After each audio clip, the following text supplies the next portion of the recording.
দেখো বন্ধুরা, পেঁয়াজ কাটা হয়ে গেছে।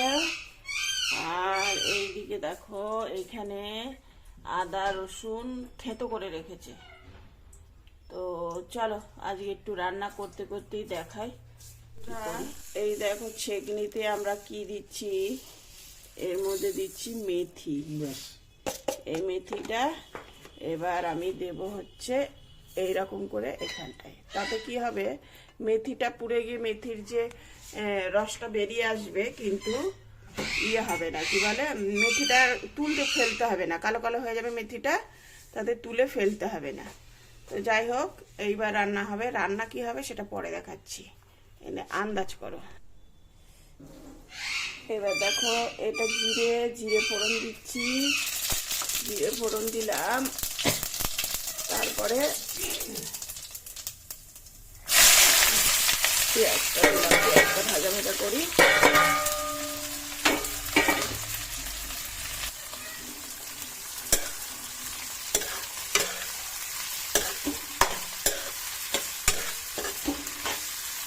পেঁয়াজটা কিন্তু খুব ভালো করে আমি ভাজি।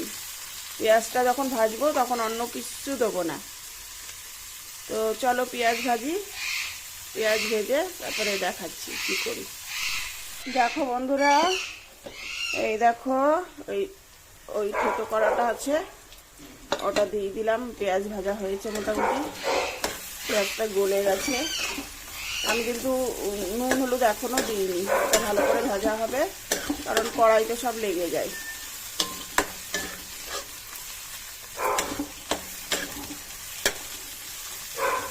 চলো ভাজা হোক, তারপরে বন্ধুরা নুন আর হলুদ দিলাম, কারণ মশলাটা মোটামুটি ভাজা ভাজা হয়ে এসেছে।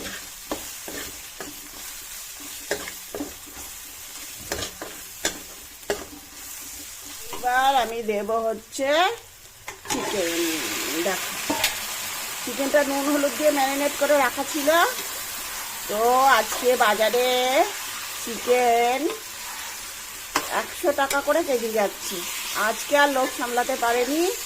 দেখো লেগ পিসটা, দেখো, এটা রূপসা খাবে।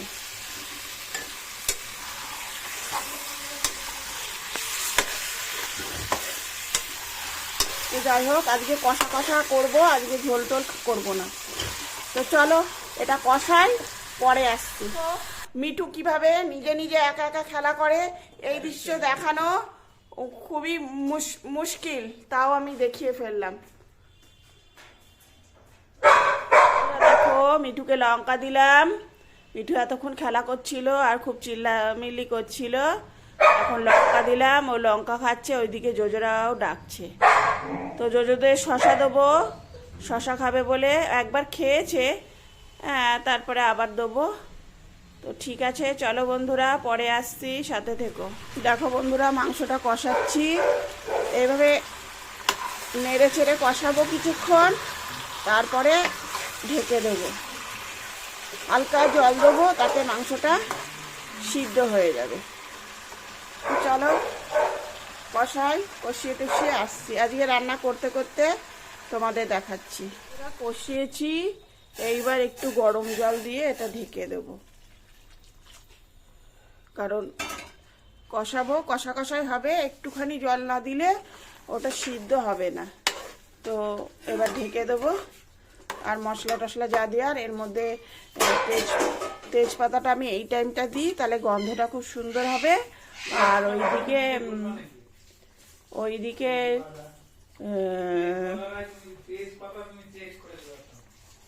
ওইদিকে ইয়ে লবঙ্গ, এলাচ, দারচিনি ওটাও দেবো থেতো করে, এই সময় দিয়ে ঢেকে দেবো। লবঙ্গ, এলাচ, দারচিনি আমার ঘরে কতটা আছে দেখো। এই দেখো, ওর এত বড় কোটোয়, এত বড় কোটোয় লবঙ্গ, এলাচ, দারচিনি। তা ওর পাপা যখন ক্যান্টিন থেকে আসছিল, চাকরি যখন শেষ করে, তখন ও এক কোটো এনে রেখেছিল, সেইগুলোই আমরা খাচ্ছি। এটা বোঝাই ছিল, এই কোটোটা বোঝাই ছিল, এখন এতটা মতন আছে। তো এগুলো তো আর বেশি কেউ খায় না। এই 4টে এলাচ, আমরা খাবো কফি। এই দেখো, কফি চলে এসছে, এইটা আমার, আর এইটা রূপসা কফি খাবে না, এইটা বাবুর, এটা রূপসার, সবাই ভরে ভরে দিয়েছে কফি। এটা আমার, এটা চিনি ছাড়া ওর পাপার। তো কফি আমরা কফি খাচ্ছি। তো চলো কফি খেয়ে নিই, নাহলে গরম ঠোঁট পড়বে খেতে খেতে কথা বললে। পরে আসছি, হাই বলে দে।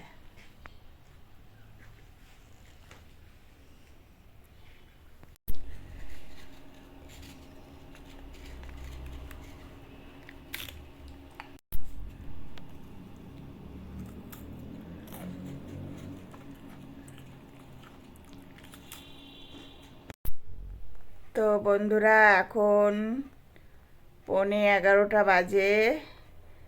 তো রূপসার এখনই হলো, দেখো এখনো মশারি টাঙাতে পারিনি, সবে ওর হলো। আর আমরা একটু টান টান হয়ে শুলাম, তারপরে মশারি টাঙাবো, তারপরে শুই। আমার এই একটা স্বভাব, মশারি না টাঙিয়েও শুতে পারি না, কি জানি কেন। খুব ভয় করে মশারি না টাঙালে, মনে হয় যে কোনো পোকা আসলো, আমার গায়ে বসলো, কি মশা আসলো। আমি গুড নাইট জ্বালালেও শ্বাসকষ্ট হয়, গুড নাইটও জ্বালাতে পারি না রাত্রির বেলা, আর মশারি না টাঙিয়েও শুতে পারি না। তো যাই হোক, তো আমাকে তো মশারি টাঙাতে হবে, আর আমার সাথে সাথে রূপসাও মশারি টাঙিয়ে শুয়ে অভ্যস্ত। তো এখন তো অনেক রাত্রির হয়েই গেল, আর কি কথা বলবো বলো। ওদের তো জোজোদের খেয়ে দিয়ে এক ঘুম হয়ে গেল, মিঠুর ঘুম হয়ে গেল, আর ওর পাপারও ঘুম হয়ে গেল। আমি রূপসা জেগে আছি এখনো। তো আর আমারও দেখো এই এই চোখটা অনেক ডিস্টার্ব করছে, ফুলে গিয়েছে, মানে চোখ আর টেনে টেনে বড় রাখতে পারছি না, এত ব্যথা করছে চোখে। আর ওর সাথে থাকতে হয়, তো সাহায্য করতে হয় ওকে। চোখটা খুব ডিস্টার্ব করছে, চশমাটা যে পরি না আমি, আমাকে ডাক্তার বলেছিল চশমা পরতে, আমি পরি না। আমি যখন রাস্তায় যাই তাও দেখতে পাবো না বলে তখন পরি, যে যা আগে ছাড়ো, আর আত্মীর করে লাভ নেই। তোমরা খুব খুব ভালো থেকো বন্ধুরা, গুড নাইট। আবার দেখা হবে কালকে নেক্সট ভিডিওতে নতুন কিছু নিয়ে। রূপসা ঘুমাতে, গুড নাইট। বাই বন্ধুরা, গুড নাইট।